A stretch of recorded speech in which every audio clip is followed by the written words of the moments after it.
मैं मेरे में फंस गया। श्री सुखदेव जी महाराज कहते हैं, श्री द्वारकाधीश की कृपा से श्री सुखदेव को माया निवृत्ति हुई है। वरदान मिला कि तुम्हें जीवन में कभी भी माया सताएगी नहीं। श्री द्वारकाधीश वरदान देकर सुखदेव को गए। तब व्यास ने कहा, बेटा अब तो आओ। श्री सुखदेव जी महाराज 12 वर्ष के बाद भारत भूमि की उत्तर दिशा की ओर सम्यप्रास आश्रम में व्यास की पत्नी अरणी के गर्भ से जन्म लेते हैं। और जन्म लेते ही यम प्रव्रजन्त मनुपेत मपेति कृत्यम द्वैपायनो विरह कातर आजुहाव। पुत्रेति तन्मयतया तरवो विनिदु तम सर्वभूति हृदयम् मुनिमानि तोस्मि।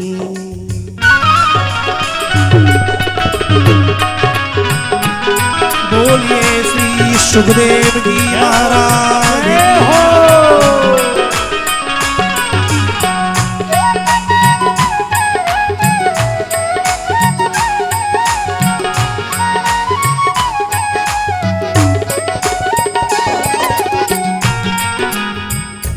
ध्यान दीजिएगा, सुखदेव का जन्म भी श्री कृष्ण की कृपा से ही हुआ है। सुखदेव कृष्ण के आशीर्वाद रूप हैं। और स्कंद पुराण के महात्म्य में ये बताया कि सुखदेव स्वयं नंद नंदन का स्वरूप है।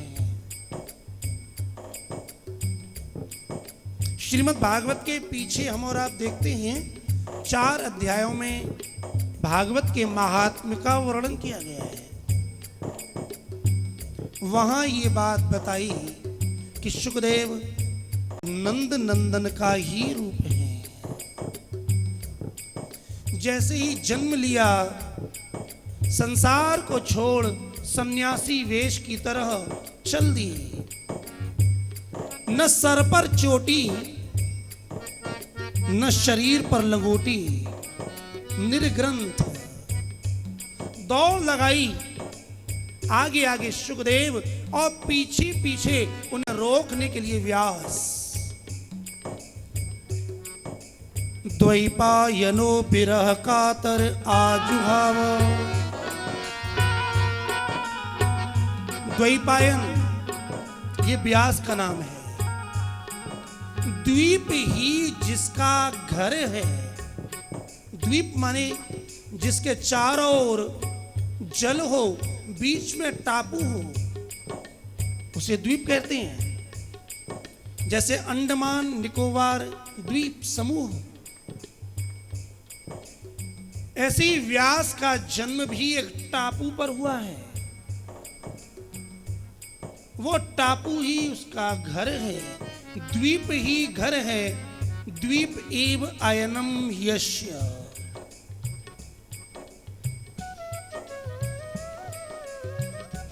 उसी को द्वैपायन कहा है। आज द्वैपायन बड़े प्रसन्न हो रहे थे कि मेरे कोई संतान न थी, लेकिन बेटा हो गया।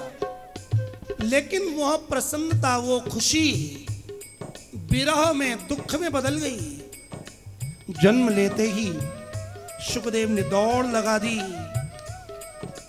व्यास रोकते हैं, पुत्र पुत्र, अरे बेटा रुको रुको, रुक जाओ। लेकिन सुखदेव ने कुछ सुना ही नहीं। आगे के अध्यायों में वर्णन आया है आगे आगे सुखदेव दौड़ मार रहे हैं, पीछे व्यास रोक रहे हैं। तभी एक सरोवर में कुछ स्त्रियां निर्वस्त्र होकर स्नान कर रही हैं। श्री सुखदेव जी महाराज दौड़ लगाते जा रहे हैं, लेकिन उन स्त्रियों को कोई अंतर नहीं पड़ा। नग्न अवस्था में गए, स्त्रियां नहाती रहीं, लेकिन जैसे ही श्री व्यास जी महाराज आए, उनकी आवाज सुनी, झट से वो स्त्रियां सरोवर में निकली और सरोवर में से निकलने के बाद अपने अपने वस्त्र को धारण करने लगी। श्रीमद् भागवत के प्रथम स्कंद की चौथे अध्याय के 5वें श्लोक में इस लीला का वर्णन किया गया है। दृष्ट्वानुयान्ति मृषमात्मजीमप्यनग्नं देव्यो गृया परिदधुर न सुतस्य चित्रम् तद्वीक्ष्य पृच्छति मुनौ जगदुस्तवास्ति स्त्री पुंभिदा नतु सुतस्य विविक्त दृष्टे।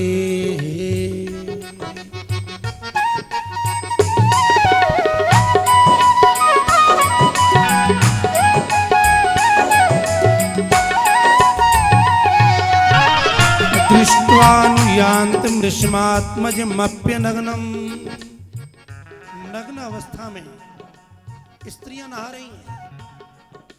सुखदेव निकल गए, नहाती रही, कोई अंतर नहीं, कोई शर्म नहीं। लेकिन जैसे ही व्यास महर्षि आए, जब उन्होंने कपड़े पहने तो व्यास पूछते हैं, देवियों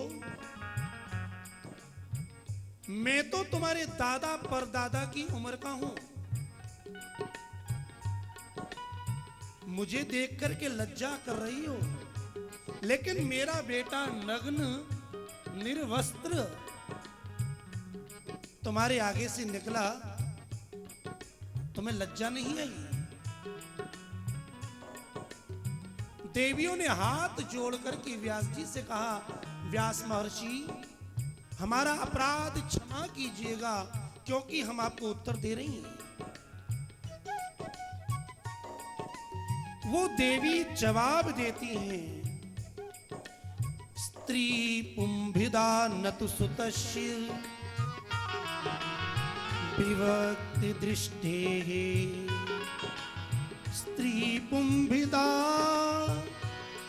नतु सुतस्य विविक्त दृष्टे। स्त्री पुंभिदा नतु सुतस्य विविक्त दृष्टे।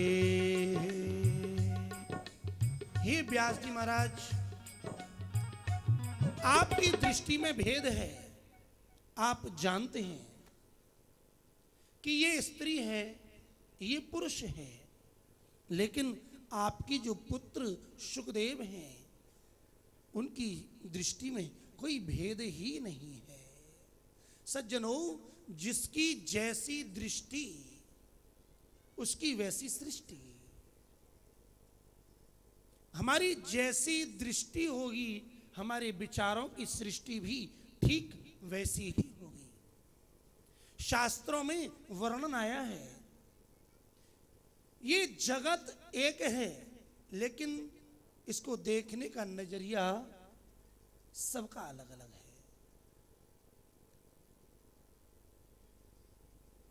कुछ संसार की जानकारी करने के लिए संसार के लोगों से पूछा गया कि जगत आपको कैसा लगता है, तो जो व्यक्ति धन का लोभी था, जिसने अपने जीवन में यह विचार किया कि हमें धन चाहिए, वो कहता है कि संसार में कुछ नहीं है, केवल धन ही सार है। जगन जगन लुब्धा धनमयम कामुकाः कामिनीमयम नारायणमयम धीरा पश्यन्ति ज्ञान।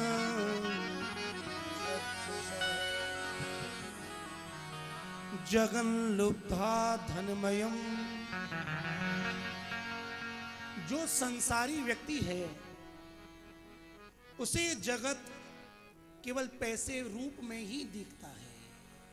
इस संसार में सार क्या है? धन ही सार है। कामुकाः कामिनीमयम, लेकिन जो कामी व्यक्ति हैं, विषयी हैं, वो कहते हैं धन से क्या होगा?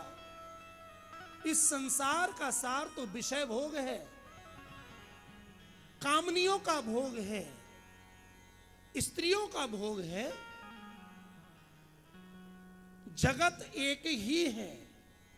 इसी जगत में लोभी व्यक्ति भी रहता है और इसी जगत में कामी व्यक्ति भी रहता है।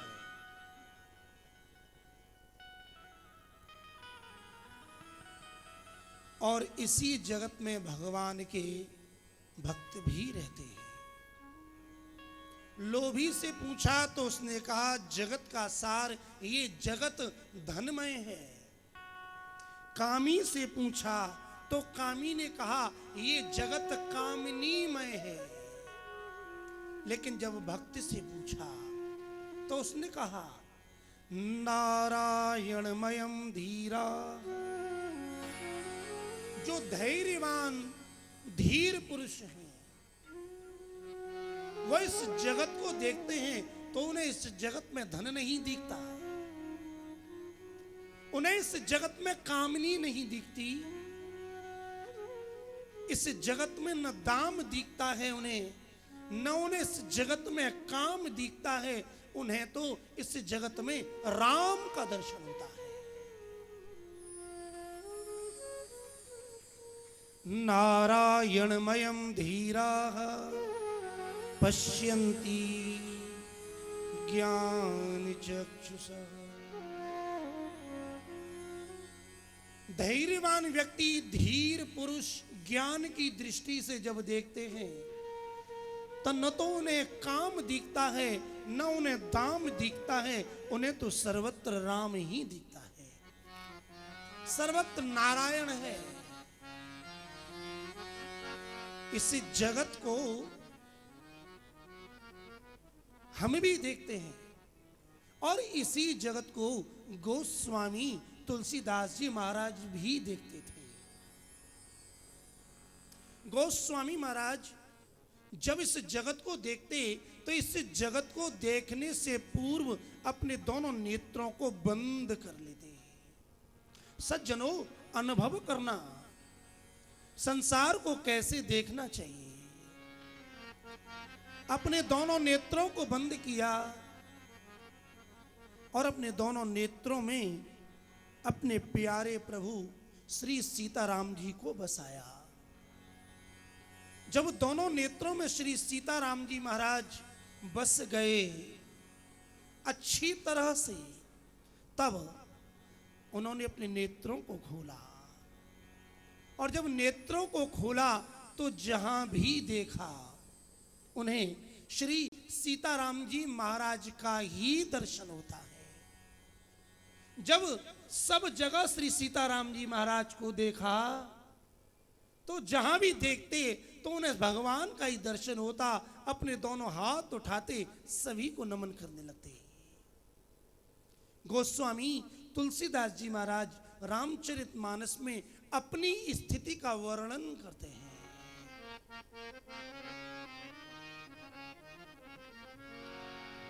सिया राममय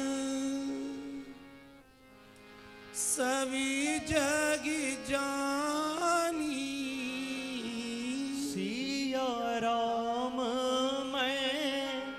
सब जग जानी। श्री राम जय राम जय जय राम। श्री राम जय राम जय जय राम। श्री राम जय राम जय जय राम। श्री राम जय राम जय जय राम। श्री राम मय सब जग जानी। सिया राम मैं सब जग जानी। करहूँ प्रणाम जोर जोगी पाऊँ। करहूँ प्रणाम जोर जोग पानी। श्री राम जय राम जय जय राम। श्री राम जय राम जय जय राम। सिया राम मय सब जग जानी। सिया राम मैं सब जग जानी। करहु प्रणाम जोगी पाऊँ। करहूँ प्रणाम जोर जोग पानी। श्री राम जय राम जय जय राम। श्री राम जय राम जय जय राम। जड़ चेतन जग जीव जत सकल राम मैं जानी। बंदाऊं सबके पद कमल सदा जो जुगे पानी। श्री राम जय राम जय जय राम। श्री राम जय राम जय जय राम। देखिए आज हमारा पूरा भारतवर्ष वर्षा न होने के कारण चिंतित है और कल से हमारी भागवत की कथा प्रारंभ हुई है। श्री कृष्ण ने इंद्र को आज्ञा दी। मथुरा में बहुत गर्मी हो रही है। बड़े दूर दूर से भक्त कथा सुनने के लिए आए हैं। देखो इन्हें कष्ट ना हो। तो वो देवराज इंद्र भी श्री कृष्ण की आज्ञा का पालन करके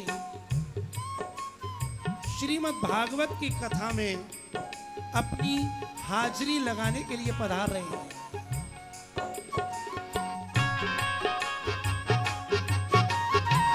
यदि वर्षा होगी तो अन्न होगा, अन्न होगा तो प्रजा सुखी होगी। यज्ञात् भवति पर्जन्यः, पर्जन्यात् अन्न संभवः। यही तो यज्ञ का फल है। यज्ञ का फल है वर्षा, वर्षा का फल है अन्न और अन्न का फल है प्रजा का पालन। कल से सायंकाल निरयन संक्रांति के अनुसार सूर्य नारायण कर्क राशि में प्रवेश किए हैं।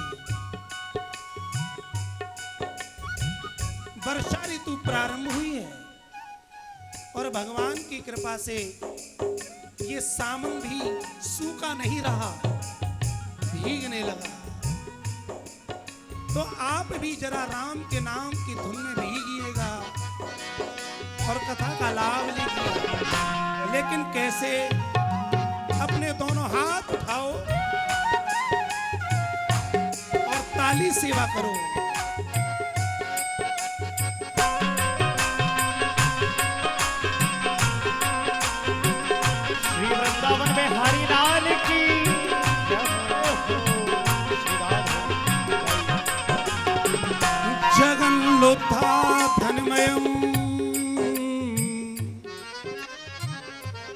कामुका कामिनीमयम् नारायणमयं धीरा पश्यन्ति ज्ञानचक्षुषः। श्री राम जय राम जय जय राम। श्री राम जय राम जय जय राम। सिय राम मैं सब जग जानी